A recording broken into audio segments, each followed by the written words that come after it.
गौतम की बहू कहाँ मर गई? चाय नाश्ता देगी हम बूढ़ों को कि वो भी नसीब नहीं होगा। अपनी सास की चीख सुनकर रसोई में चाय बना रही नेहा घबरा जाती है। आराम से नेहा, ऐसे तो ये गर्मा गर्म चाय तुम पर ही गिर जाएगी। घबराओ मत, ये तो इस घर में रोज का है।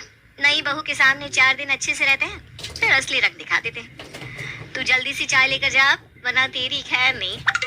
नेहा फौरन चाय लेकर अपने सास ससुर के साथ अपने पति और जेठ को भी देती है। ये कोई चाय है भला? 4 दिन तेरे साथ ढंग से क्या पेश आ गए? तू तो सर पर चढ़ गई हमारे। नहीं नहीं माँ जी, ऐसी कोई बात नहीं है। माँ से जुबान लड़ा रही हो तुम? हिम्मत कैसे हुई? माँ से माफी मांगो, अभी क्या भी। मुझे माफ कर दीजिए माँ जी। अगर इस घर में सुख चैन से रहना है तो माँ जो कहती है उसे सुनो और चुपचाप ऐसा करो। शर्मा निवास में नेहा की नई नई शादी हुई थी। बेचारी नेहा ने ये सोचा भी नहीं था कि इतना अपनापन बिखेरने वाले उसके ससुराल के लोग असल में ऐसे होंगे। वो रसोई में जाकर फूट फूट कर रोने लगती है। रो रो कर अपना कलेजा क्यों जलाती है पगली? हम औरतों की तो यही किस्मत है। इस झांसे में फंसकर तो मैं भी इस घर पे आ गई थी। सासू माँ ससुर जी इतनी अच्छी तरह मेरे घर रिश्ता लेकर आए थे, क्या कुछ नहीं चढ़ाया मुंह दिखाए में उन्होंने मुझे, पर मेहमानों के जाते सब वापस ले लिया। प्रिया नेहा को ये सब बता रही होती है कि वहाँ मनोरमा आ जाती है। तेरा काम मैं ही आऊंगी, तेरी जेठानी नहीं नेहा, याद रखना। कभी कोई जेठानी देवरानी की सगी नहीं हुई जो आज होगी। काम खत्म करके मेरे कमरे में आकर मुझसे मिल ले तो। नेहा रसोई का सारा काम निपटा कर अपनी सास के कमरे में जाती है, जहाँ उसकी ननद पहले से ही काम करके मेरे कमरे में आकर मुझसे मिल ले तो। नेहा रसोई का सारा काम निपटा कर अपनी सास के कमरे में जाती है, जहाँ उसकी ननद पहले से ही मौजूद थी। दीदी अब तो जाने वाली थी ना, आप अब तक यही है, आपकी ट्रेन छूट जाएगी। देख रही हो माँ, तुम्हारी बहू मुझे इस घर में देखना भी नहीं चाहती। नहीं नहीं दीदी, मुझे माफ कीजिए, मेरा वो मतलब नहीं था। अरे नेहा, सीमा तो तुझसे मजाक कर रही है। वैसे मैं क्या कह रही थी कि तेरी माँ के यहाँ से जो गहने लाई है ना तू, वो मुझे दे दे। तू कैसे संभाल के रख पाएगी? इधर उधर हो गया तो सोना खोना कितना बड़ा अपशगुन होता है, जानती है ना? इतना टेंशन कैसे ले पाएगी तू? पर माँ जी, चिंता क्यों करती है? जब भी जरूरत होगी मैं हूँ ना, जब भी पैदा हो मुझसे मांग लेना। नेहा अपने कमरे में तिजोरी से गहने निकालने के लिए जाती है। तभी उसके पीछे पीछे उसकी सास और ननद भी वहां आ जाते हैं और उसके हाथ से गहनों का बॉक्स ले लेते हैं। शादी के वक्त तो 4 सेट थे भाभी, तो अब 3 कैसे? कहीं आपके मायके वालों ने कोई झोल तो नहीं किया ना? नहीं नहीं दीदी, वो सेट मेरी नानी का है। 9 लखा हार बड़े मन से उन्होंने मुझे सौंपा था, वो मैंने तिजोरी से नहीं निकाला। आप बाकी सेट देख लीजिए ना। वो दिखाइए भाभी, जरा मैं भी तो देखूं आपकी नानी का 9 लखा हार। मैं उसे खा थोड़ी ना जाऊंगी भाभी। नेहा जैसे ही वो सेट निकालती है, सीमा उसे पहन लेती है। माँ, ये सेट मुझ पर कितना जच रहा है ना। मेरे देवर की शादी में यही पहनूंगी। अगर भाभी को एतराज ना हो तो। हाँ हाँ बेटा, तो जरूर पहन। नेहा को क्या ही शिकायत होगी, तू भी तो उसकी बहन जैसी है कि नहीं नेहा? जी जी माँ जी। मनोरमा अपनी बहू के सारे गहने ले लेती है और एक गहने का सेट अपनी बेटी को दे देती है। पर 4 दिन पहले दुल्हन बनी नेहा के पास ही कोई गहना नहीं बचता। कुछ देर बाद शाम के वक्त प्रमोद सभी नौकरों को बुलाता है। ये लो, तुम लोगों के काम के पैसे, अब से यहाँ आने की कोई जरूरत नहीं है। हम लोग कहीं जा रहे हैं क्या बाबूजी, जो आप नौकरों को छुट्टी दे रहे हैं? तुम आ गई हो ना बहू, अब नौकरों का क्या काम? दिन भर आराम करोगी तो दिमाग में 10 बातें आएगी। आराम से रसोई संभालो, इतना बड़ा घर है, पहनने को कपड़े है, रसोई में खाना है, और क्या चाहिए तुम्हें? रात को नेहा और प्रिया मिलकर खाना बनाती हैं और सभी को परोसती हैं। इतनी भारी साड़ी पहनने की क्या जरूरत है नेहा तुम्हें? सारी साड़ियाँ खराब हो जाएगी। घर पर तुम्हें कोई देखने नहीं आ रहा, प्लेन सी साड़ी पहना करो ताकि काम में भी आसानी हो। पर मेरे पास कोई प्लेन साड़ी नहीं है जी। अच्छा कोई बात नहीं, मैं कल जाकर खरीद लूंगी। क्यों खरीद लूंगी? शादी में इतना खर्चा पहले ही हो चुका है। बिल्कुल नहीं, माँ की पुरानी साड़ियाँ ले लेना उनसे। इन लोगों का ना क्या बताऊं बाबूजी, इतना कुछ है पर कुछ ना कुछ घटा ही रहता है, सारा मूड बिगाड़ दिया। ये कहकर गुस्से में गौतम अपने कमरे में चला जाता है। जरा भी अकल है तुझ में या सब मायके छोड़ आई? पति काम से थका हारा घर आया है, ये नहीं कि उसकी टेंशन कम करूं। इनको तो अपने शौक पूरे करने हैं। ऐसा करते करते वो तुझसे दूर हो गया, तो मुझसे मत कहना। अच्छे ससुराल के सपने संजोए बैठी नेहा को अपनी आंखों के सामने सब टूटता सा दिख रहा था। यूं तो मुझे किसी से कोई उम्मीद नहीं है। ये लोग तुझे बाहर भेजने की सोचेंगे भी नहीं। मैं सोच रही थी कि तेरे जेठ जी से बात करूं। तुम्हारी और गौतम की नई नई शादी हुई है, तुम लोग हनीमून पर हुआ हो। तुम्हारा भी मन अच्छा रहेगा। हो सकता है वहां गौतम तुम्हें समझने भी लगे। भाभी, नेहा प्रिया के गले लग जाती है। उसके पूरे ससुराल में एकमात्र प्रिया ही उसका सहारा थी। प्रिया सोने के वक्त अपने पति से कहती है, सुनिए जी, अब बुरा न माने तो एक बात कहनी थी। ऐसा कुछ मत कहना कि मेरा मूड खराब हो जाए। वो मैं कह रही थी कि अगर आप माँ जी से बात करें कि वो नेहा और गौतम को हनीमून पर भेजे तो। हम गए थे क्या हनीमून पर? ये सब नए नए चौंचले मत पालो तुम। वैसे भी मेरे भाई को ये सब पसंद नहीं है। आप इस बात को यहीं दबा दो, वरना माँ के गुस्से का सामना तुम्हें ही करना होगा। बेचारी प्रिया चुप हो जाती है। अपने अपने बिस्तर पर पड़ी हुई दोनों बहुएं अपनी किस्मत को कोसती। धीरे धीरे दिन बीतते जाते हैं और उनके ससुराल का माहौल और भी सख्त होता जाता है।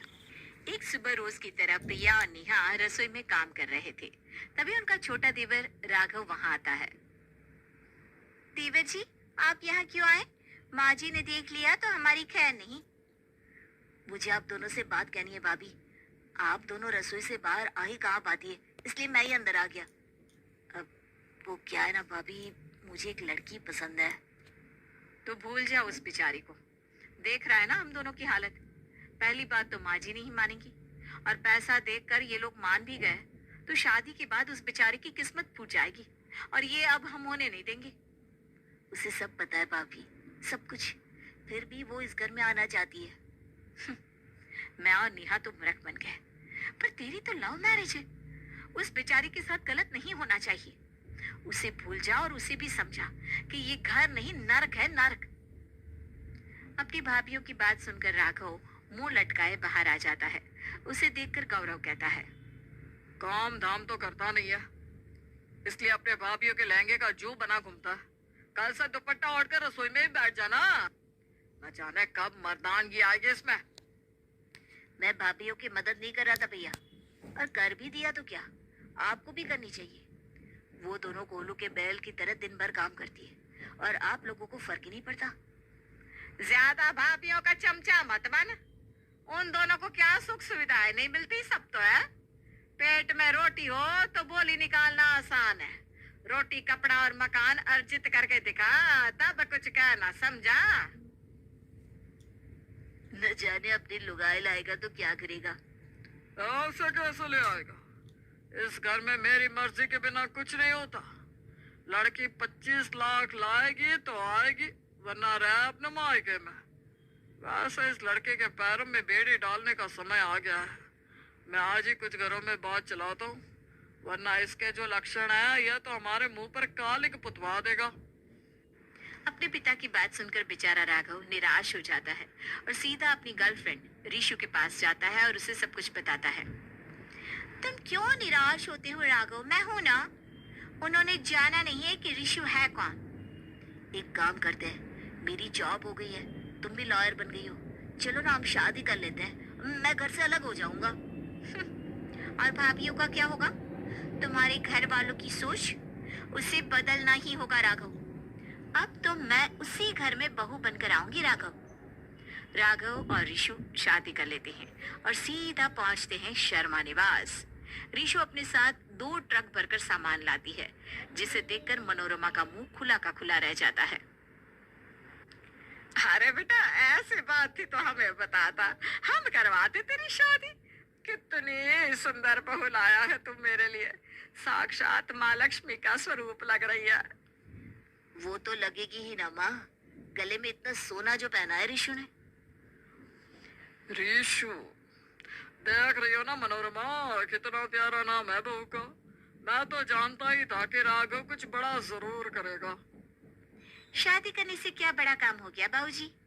कुछ कुछ नहीं बहू। आओ आओ, अंदर आओ बहू, तुम्हारा ही घर है।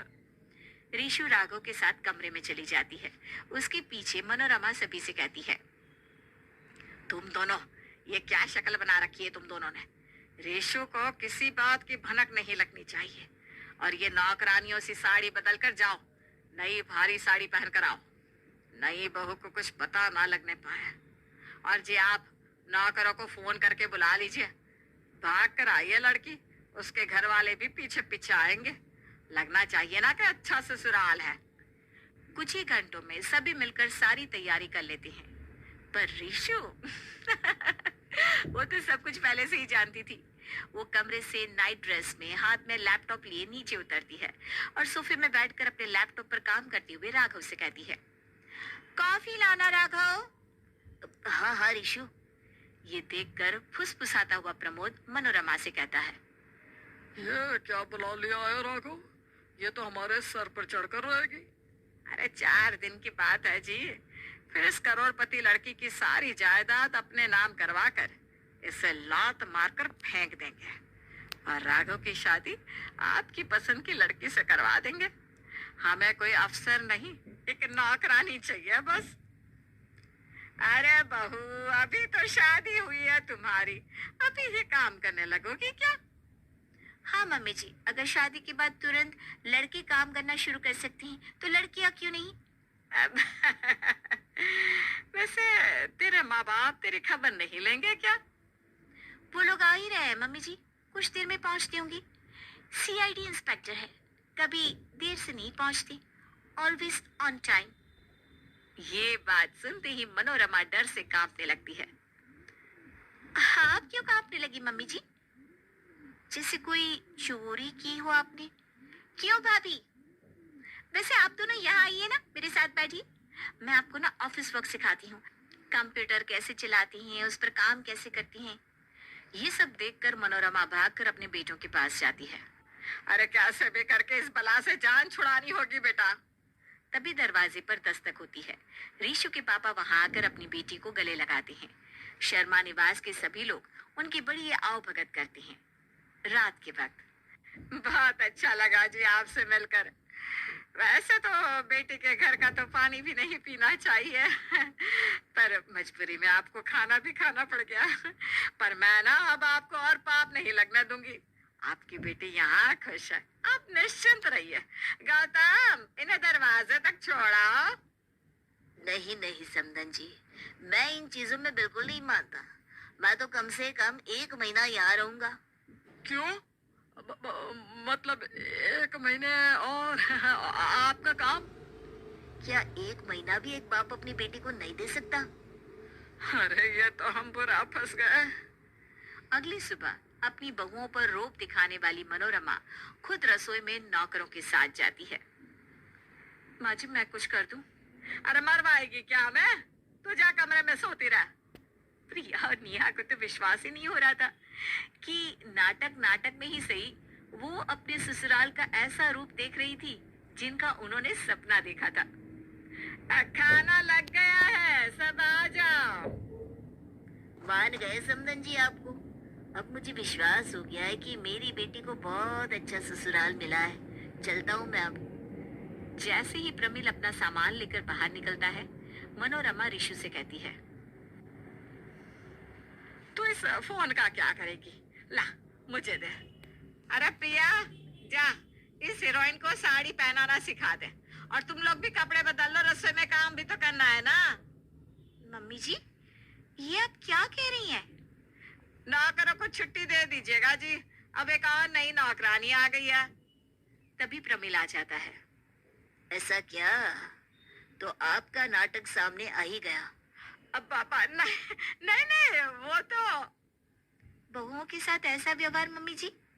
पुलिस दरवाजे पर ही खड़ी है, तैयार हो जाइए, आप सबको अंदर भी जाना है। नहीं नहीं ऋषु, इन लोगों को माफ कर दे। हाँ ऋषु, इन लोगों को माफ कर दे। इतना बुरा किया आप लोगों ने इनके साथ, फिर भी ये लोग आपको बचा रहे हैं। मेरे साथ यही होना चाहिए था, मैं बहुत गिर गई थी। हमारे बाप का घड़ा फूट गया मनोरमा। हम तो बस चाहते थे कि आप लोगों को अपनी गलती का एहसास हो जाए। ये सब मजाक है। प्रमिल अंकल ऋषु के पापा नहीं है और ना ही बाहर कोई पुलिस है। इस हादसे के बाद सभी को अपनी गलती का एहसास हो जाता है और फिर शर्मा निवास में कभी औरतों पर अत्याचार नहीं होता। ऋषु पूरे घर को नया रूप दे देती है।